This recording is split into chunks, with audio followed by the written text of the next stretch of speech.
ba? Bakit patay ang ilaw dito? Pasensya na nahuli ako. May emergency surgery kasi ako. Congratulations sa'yo, anak. Maraming salamat po. Mula ngayon, isa ka ng official kohay namin ni Kisuke. Bakit ganyan ang reaction mo? Hindi ka ba masaya? Kakaibang bata ka talaga. Ni ayaw niyang tingnan mismo yung resulta. Ganun ba? Tumawag pa ang teacher niya sa amin para ipaalam na pumasa siya. Akala mo hindi ka papasa? Sige, maganda ka. Kakain tayo sa labas.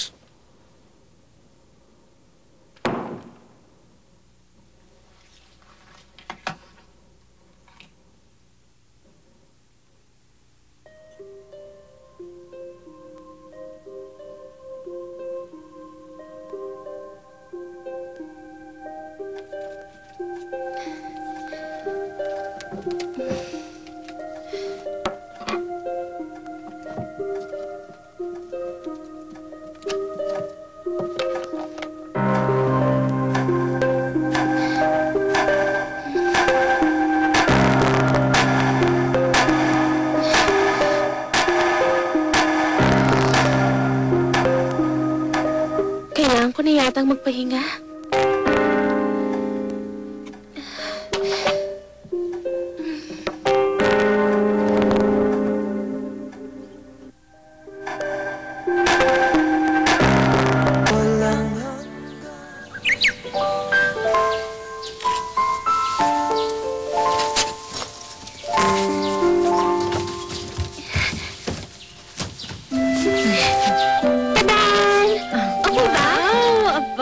Ganda mo. Talaga po? Oo nga, ate. Ang ganda mo. Gusto ko rin magsuot ng ganyan. Ganun, isang school na lang ang papasukan natin, okay? Nangangantsaw ka ba? Sa palagay mo ba, papasa ako sa Higashi High? Masyado ka naman negative. Ayoko naman pumasok dun eh. Salamat sa pagkain. Pasensya na, hindi ako makakadalo sa entrance ceremony mo. May trabaho po kayo? Okay lang yon. Okay. Ready na ako. Oh, Papa, ba't ganyan ang itsura mo? Sa entrance ceremony. Ha? Paano pong tindahan? Tanghali na tayo magbubukas. Saan ka naman nakakita ng tofu store na nagbubukas ng tanghali? Pero, Teka, Papa. Picture tayo? oo naman. Ay, eto na ha. Handa ka na. Smile! Okay. Okay, di ba posing naman ha? Ayan. Maganda yan. Sige. Doon ka naman ha. Pumeso ko dyan. Eh, mama, dali. Diyan ka tumayo. Ay, okay. Sige. Ay, parang papayat kaya ka. Talaga? Oo. Hindi ka naman sumusubok na kung anong dieta, di ba? Hindi po, Ma. Eto, say cheese! O, anak, ito na ang pinakamahalagang bahagi sa buhay mo. Naintindihan ko po. Ay, isa pa. Okay, okay. Group picture.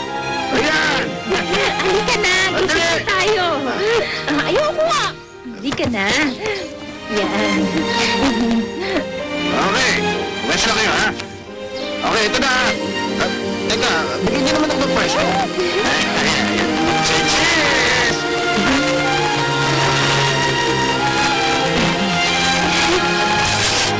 Yan! Okay. Ingat ka. Sige po. Sige. Ingat. Ingat kayo!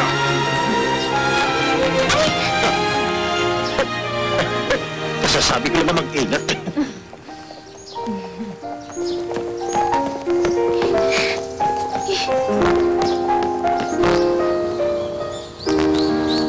Ako si Nishino. At ako ang magiging homeroom teacher niya. English teacher ako at basketball coach. Ang gusto ko sana, maging masaya ang klase natin, kaya gawin natin ito ang pinakamasaya klase sa high school life. Hindi Okay? sila mapapantayan. Okay, umpisa na natin ang attendance. Haruto Aso. Aso? Haruto Aso. Honda? Po.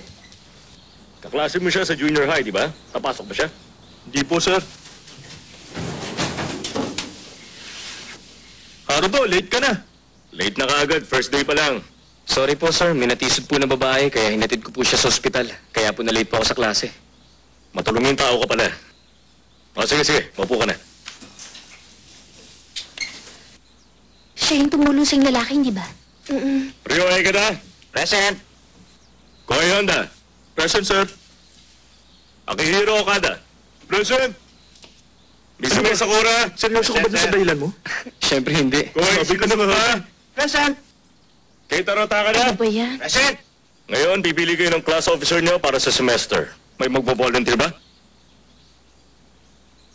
Okay. May nominees ba? Okay. Ihasain ko na lang ang lalaki at babaeng estudyante na nangunguna sa attendance. Sa lalaki si Aso. Ha? Ayoko nga. Sa babae si Ikiuchi. Okay ba sa inyo? Kayong dalawa, sana galing niyo itong semester, ha? Opo. Hindi pwede to. Officers, pumunta sa harap.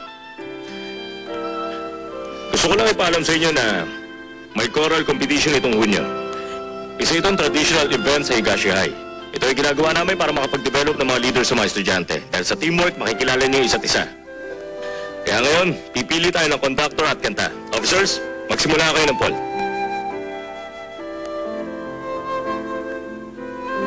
Excuse me. Labot. Class, pamili muna tayo ng conductor. Dapat ang class officer ang conductor. Sige, ikaw na. Ha? Pagbotohan na natin. For conductor, ano ulit ang pangalan mo? Ikiuchi. Sino ang ayaw maging conductor sa Ikiuchi? Yan, ikaw na. Ha? Yun na yun? Okay, anong competition piece naman natin? Sa palagay ko ang class officer din ang dapat pumili mo. Ha? Nahalal kang class officer? Magaling. Ganyan naman ako! Kayo ba pala yung officer kayo? Hindi ba?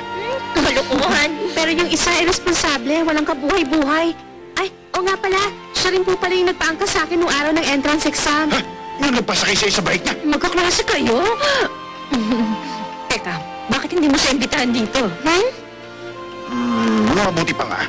Bakit hindi natin ipatigim sa kanyang tofu natin? Talaga yan kung gusto mo na makilala. Ano pa ba magagawa natin? Kung hindi niya tinulungan si Aileen isang araw, na-late siya para sa exam at hindi siya makakapasok sa Higashi High. Pero bakit siya ganon? Pati yung pagiging conductor para sa choral competition, tinanggihan niya. Ano? Talaga? Itong anak natin? Magkukondak sa isang sa harap ng madlang people! Pwede ba ako manood? Ako rin! Ay, ako rin! Ate Aya, hindi ka marunong mag-chopstick? Oo, mas magaling ka pa nga sa akin mag-chopstick, Rika eh.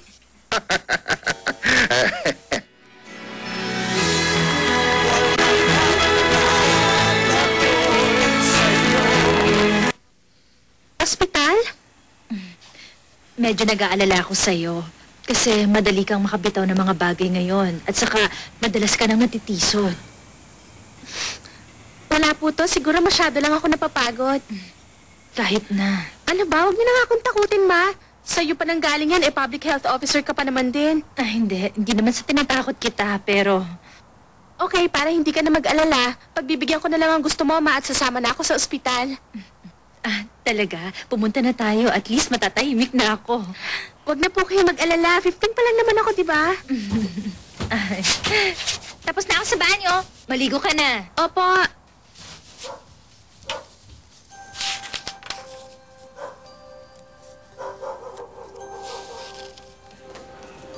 Ang cute talaga.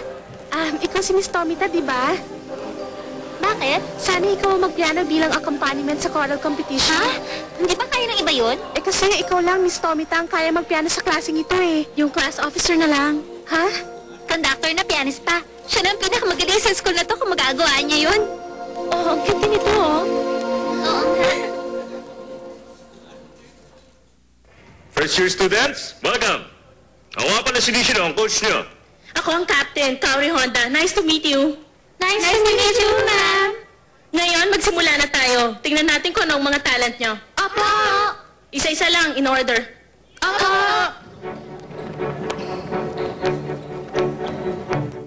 Okay, ang third year magpapakita sa inyo ng example.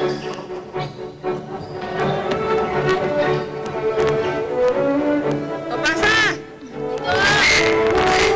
Tingnan mo, Aya. Suot ba? Yan.